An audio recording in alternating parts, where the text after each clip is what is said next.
Y'all, I'm about to say something real uncomfortable. I'm going to say the real uncomfortable aloud. And this is not directed towards one demographic at all. But the mindset of being on welfare or public assistance and it being a generational thing, that shit gotta stop. After what happened yesterday, the support is not going to be there anymore. They're cutting all types of funding. I know people, we all know someone who has had baby and baby and baby after baby to stay on public assistance. People are not going to have that option anymore. It's time to wake up, it's time to get up, and it's time to do something better for yourselves. Like, this shit is about to be so real. Section 8 being passed down from one family member to the other, they cutting all that shit out. That's going to be no more. I literally know people who have passed their Section 8 down from grandmother to mother to daughter. And I'm not judging anybody, because I, as a young single mother in my 20s, I was on all the assistance. I took full advantage of all the assistance. So I'm coming from a place of I was there. But again, the government's not going to take care of these kids anymore. They're not going to take care of you. And mentally, we have to start changing the way we do things. I think that she's absolutely right, bro. I can't say that she said anything that's wrong.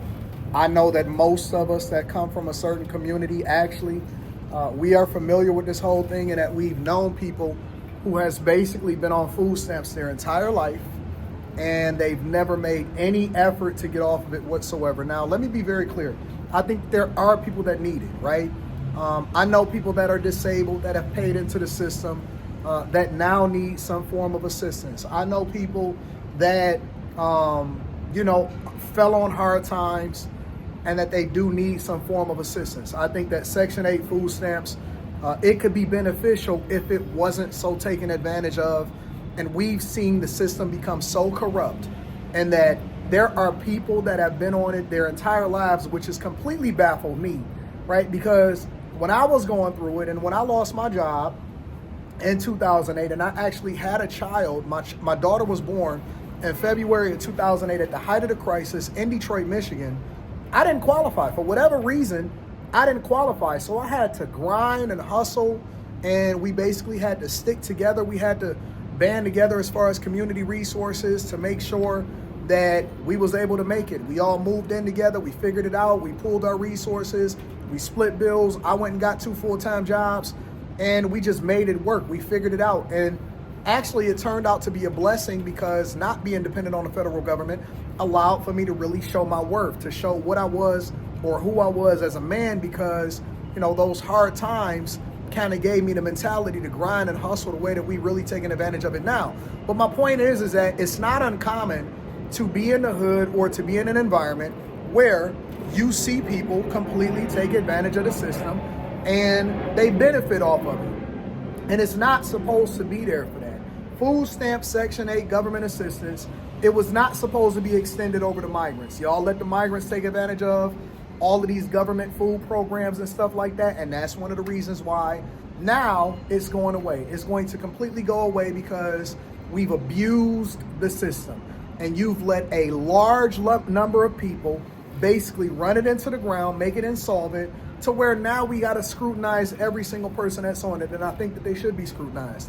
Most people that I've known in my lifetime that has ever been on any government assistance program, most, not all, most people was on it longer than they needed to be, and they would let it run for as long as they could. I know women, I've seen women make sure that they don't marry a husband or don't marry the father of their children, or do not let the father of their children live with them. They would let them spend the night. They were still dealing with them, but they would make sure, this is the honest to God truth, they would make sure that they always reported that it was not a man in a home, so that they can still get women in WIC. It was called WIC, Women and Children, so that they can get as many food stamps as possible, so that, they can stay in subsidized housing. And they wouldn't spend the money that they was making or that they was getting, and they would work under the table, do hair and all of that stuff. They wasn't spending the money that they were making on things that were more productive. They was still going out of town, partying, all of that. I remember back in the day that it used to be a stigma that was attached to using food stamps, because we actually had to get the real food stamps. And when you would see a kid at the store, a lot of times they would get teased and they would say, yeah, your mama on government cheese and food stamps, and they would use it like regular dollars. It was almost like real money. And it would come in a booklet, and they would tear it off, and they would go to the store. See, I'm glad I was born in a certain generation, because I could have these conversations on both ends. They would tear it off and go to the store, and you would spend it like regular money at the corner store or at whatever, and so on and so forth, right? I remember there used to be a stigma attached to it, because you didn't want to be known as the kid on food stamps. You didn't want to be known as the poor kid. Now, people love it. They can't wait to use it. They can't wait to take advantage of it. The system is being abused in an egregious way. I will tell you another thing, and I told people on the Millionaire Morning Show this before. There are foreigners that come over into this country, have children, create jobs for themselves, meaning that they open up restaurants and businesses. They never get on the tax rolls as far as actually like a job itself or anything like that. So then they become welfare recipients for a long time. They take that money, they go to the stores, they buy the things that they need in order to cook, right? So, they buy in the ingredients for the restaurants and stuff like that. And so it gives them a leg up on other business owners, that then allows for them to be able to sell their food at 100%, 2,000% price markup, because they're not actually paying anything for the food. They spending a lot of the money that they get in food stamps at the Sam's Club, at the Costco's. They buy all of the food, all of the materials, right? As far as the things that the ingredients that they need in order to cook the food. And then they make it and they selling it at the restaurant for a discount, or not even for a discount. They selling it at a slightly lower price. It allows for them to be more profitable, and they basically created a job for themselves. So it's so much waste and fraud. I remember, going to the gas station and somebody coming up to me and saying, yeah, man, or, I got food stamps or whatever. I can get you half on $1 and all of that stuff. Man, it's so much finessing, and we know that it's finessing, but we want to sit here and act like we ignorant about the situation, and that we not going to be honest about what's really happening out here in these streets. And let's be clear. I'm not only extending this only to black people. This is happening everywhere. I'll tell you that the majority of people that are on government assistance are white people.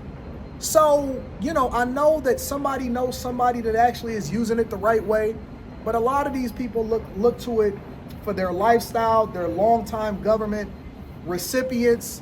We all know welfare queens and kings.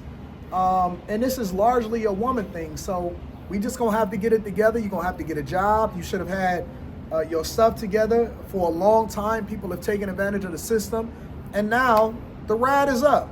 If you are not a productive member of society, you will now be held accountable.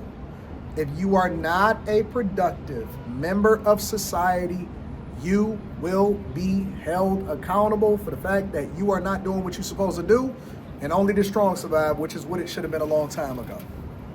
It's just the realization that all of this stuff, all of this finessing and doing stuff, not doing it the right way and taking advantage of the system, has been decades of corruption, decades of using the American system. People have already made it like practically their way of life. It's just a way of life for people, some people. Not all people, but I would say too many people have taken advantage of the system. And we got to remember that this is taxpayer dollars. This is not just free money for anybody to use or do what they want to do when they want to do it. This is taxpayer dollars that is being used for things that is not right. And we need to rein it in, because the United States of America is broken. We got $37 trillion in debt. We can't do it no more. No more welfare queens. It's over. Make sure you tap into the Patreon. Link is in the description. I want to hear what you guys got to say inside of the comments. I love you. I appreciate you. I'm out. Peace.